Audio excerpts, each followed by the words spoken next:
Hi, everyone. I'm Ashley McManus, Senior Director of Global Marketing at SmartEye. Welcome to the Human-Centric AI podcast, where each episode we interview thought leaders doing cutting-edge work in the AI space.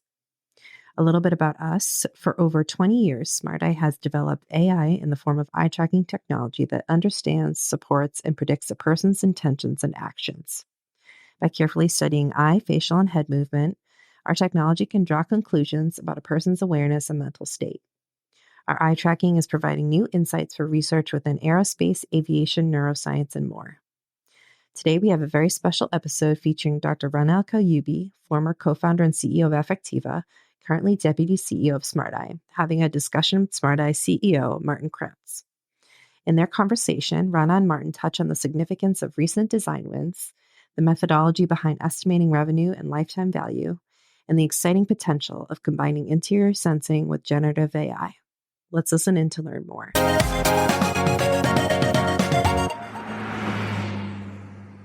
Hi, everyone. Rana and Martin here. We are here to talk about some exciting news that you may have seen. So, Martin, do you want to tell us what the news is? Yeah, so the news is we have just received today our second interior sensing design win. So it's actually the fifth design win with the second OEM. So we announced a couple of weeks back one Korean OEM, and this time it's a European premium OEM that decided wisely to put interior sensing into the cars, which is addition to driver monitoring, which it already have. So it's existing customers widening the scope of their what they buy from us. Great news. And this is super exciting news because this was basically the thesis behind merging Affectiva and SmartEye together back in 2021. And it's finally coming to fruition. So I'm personally super psyched about this news. It took a couple of years in the making, but we got there. The automotive industry, right? Yeah, exactly. Yeah. So it took about a year to merge both the software stacks and merge the teams as well. And ever since then, like 1 year after the merger, we have been promoting this combination of cabin monitoring, driver monitoring to OEMs. And we knew some time ago that we had really good traction and we had a strong offering and everything like that. But like always in automotive, it takes time to get the agreements inked and to get the deal done. I like how I ask you, okay, when do you think it's going to come in? And you'll say, any quarter now. Yeah, any quarter. Yeah, exactly. Yeah. So, but I mean, it's a natural evolution for driver monitoring to become interior sensing. I think of course you want to keep track of the driver, but you also want to keep track of everything else inside of the car. Can you give some examples, Rana? Yeah, exactly. So when we think about interior sensing, it's a combination of driver monitoring, which of course, SmartEye has been a leader in this space for many, many years now, but combining it with cabin monitoring, which to your point, Martin, we're able to see what else is happening in the vehicle. And like the way we think about it is there are two main use cases. One is still safety, very much safety related. So for example, we're able to use computer vision to detect if people are wearing their seatbelts properly. I was just in Egypt a few days ago, and people definitely do not wear their seatbelts properly. Well, we'll be able to detect that. And then other safety applications like child seat detection and child detection. So we're able to, unfortunately, every year, a number of infants and babies are forgotten in the car and they die of a heat stroke. Well, we can now detect if there's a car seat in the car and build a safety application for that scenario. But there's also comfort-related use cases, and this is where emotion AI comes into play, where we can detect the vibe or the sentiment inside the vehicle and personalized mobility experience. So we're seeing some of these features come to market. But maybe you can comment on the production timeline. When are we actually going to see cars on the road with this technology? Yeah.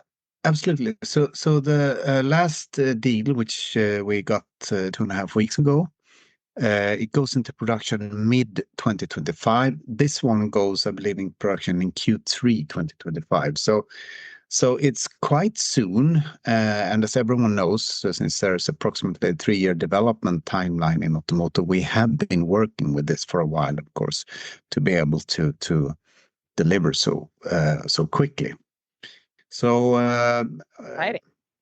yeah, interior sensing comes in 25, and I'm sure there will be more launches in 26, 27, so to say. But up until that point, I mean, the bulk of the business in the automotive space is going to be driver monitoring, driven by legislation, primarily in Europe, where legislation mandates driver monitoring from 2026. So when do you think that will happen in the US, Ron, or will it happen in the US, this legislative push? I know that there are a lot of constituents pushing for this, but I am actually not sure what the timeline is. But yeah, maybe you can also comment on the broader production timelines for our DMS design wins, and maybe also share with everybody how many design wins do we have and with how many OEMs we're dominating. That's a great question. Yeah, I think it's 21 OEMs. We are allowed to talk about just a few of them, like BMW, Volvo, Polestar, and a few others. But most of them, we're still under NDA. We cannot talk about them. Let me say, one of the 21 OEMs is a small sports car manufacturer. Polestar is not a big manufacturer yet, but the rest of them, the rest of them are really big ones. So, I mean, we have contracts with the biggest ones in the world, basically, with just a few exceptions. So it's massive. It's 320 car models, or as we call them, design wins. So yeah, it's gonna be huge when this it's ramping up now. We have maybe 15% or so of these cars in production right now, and they are still ramping up a bit. So it's not that they are at full production speed, all of them, but let's say that we have 60, 70, 80% of them in production. It's going to be quite massive actually for us. So Martin, the press release mentions an estimated revenue of 100 million SEK for the recent design win, and which is essentially a combined estimated lifetime value exceeding 7.35 billion SEK. I guess, first of all, can you translate that into US dollars for those of us who are not familiar with the currency? Easy enough, $10 million. Amazing. And then can you kind of share with everyone, how do we calculate these estimates, and I guess their significance for Smart Eye's financial outlook? Yeah, it's calculated it's quite simple. You take the license revenue, the software license revenue per car, Mm-hmm.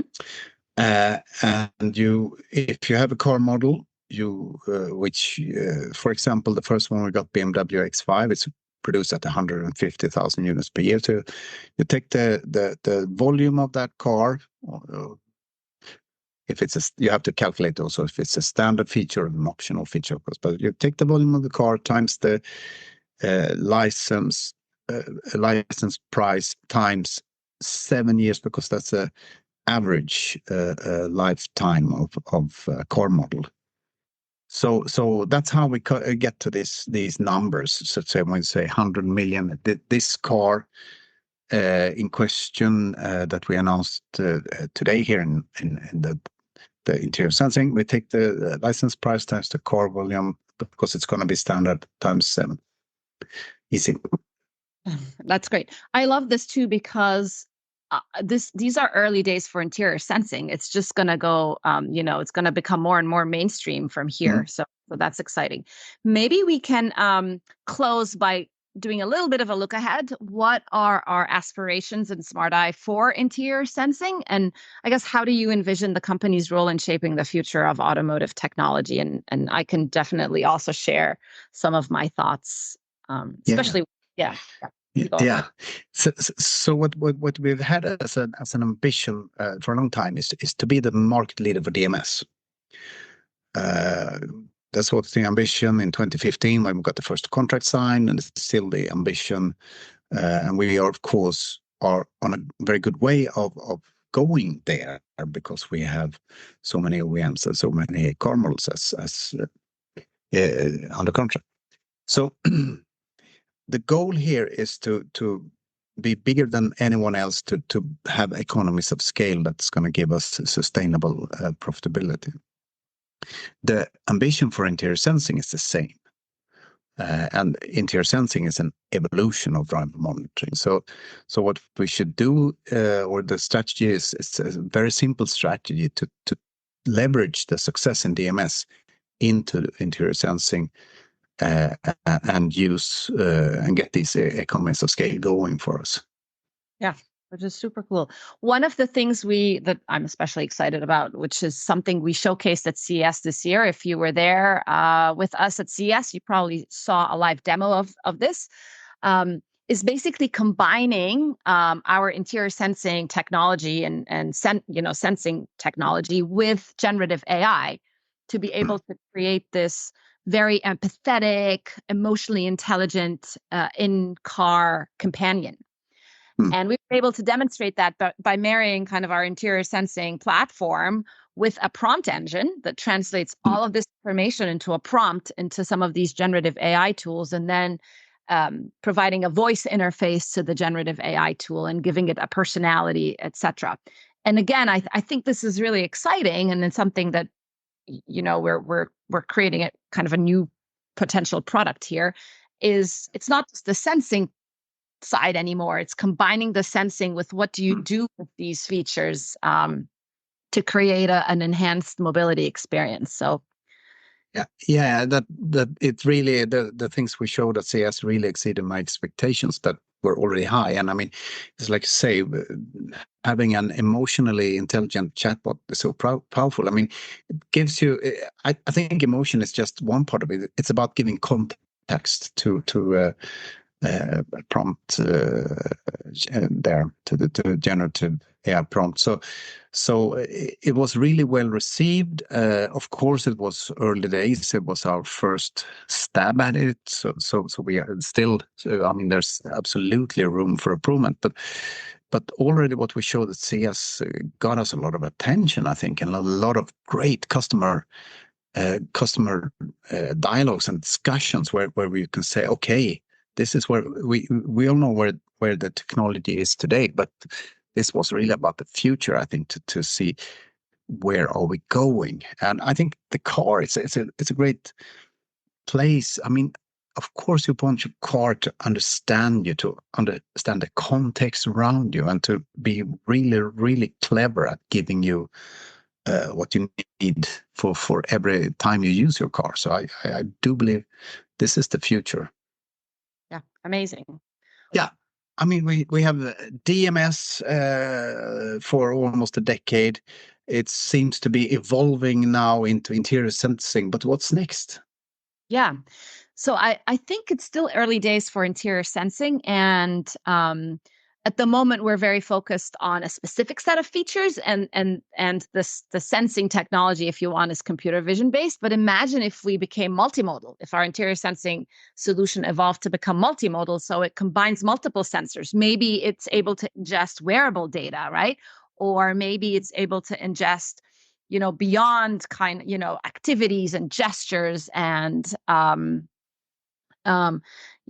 I don't know, radar and other signals, right? And then combine all of this information and all of this context to be even more intelligent. What do you think? Yeah, no, I think this is a very fascinating concept, and I'm also thinking about how this would how it interacts with generative AI, also with sort of being able to extract data about you and the passengers from the car in order to make it even more intelligent and more smart. But also, how do you do it in a way that's ethical? So I think there's some hard problems here to work on. One of the things that we did a few years ago, but it hasn't been productized yet, is imagine if now the interior sensing solution is able to follow you over time, right? Like every day you're in your car it's got all this data. Again, ethics, how to do this ethically while respecting people's privacy is going to be really important. But it can start to see trends. It can start to say, Martin, every Monday morning when you're driving to the office, you're kind of grumpy, like, here are some suggestions, music or like stops for coffee or whatnot. So it starts to learn people's behaviors, and it can be proactive with suggestions and solutions. I think that's going to be the next evolution of AI, this idea of an AI agent that knows you so well, it can act on your behalf in a way that's aligned with what you want. So But do you see us as Smart Eye supplying the base, the technology to accomplish it, or do you even see us moving into that space of actually providing this agent to car owners or car companies? I think historically we've been on the sensing side, right? Historically, we've been on the sensing side, but we can climb up the food chain, if you like. And if we do this longitudinal data analysis and own that data, that could be quite powerful. I don't know if we're going to be the ones who build, the full stack, if you like, and become the AI agent, but you never know. Mm-hmm. Well, I'm so glad we got to cover this news live, Martin. This was fun to do, and thank you everybody for watching. Until the next design win. Yes, and it's always a pleasure. Thank you. Thank you.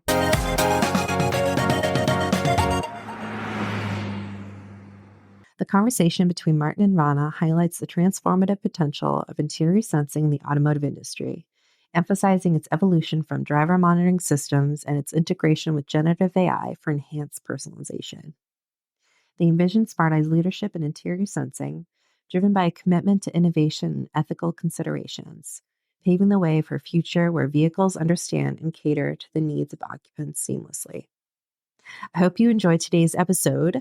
Don't forget to subscribe to our Human-Centric AI podcast on iTunes, Amazon Music, Spotify, wherever you get your podcasts for new episodes. We are also on social media, so please reach out to us on X, formerly Twitter, Facebook, LinkedIn, and Instagram to share any feedback you have on the show. Don't forget to rate us and comment with your feedback to help make the podcast more discoverable for others. Until next time, thanks for listening.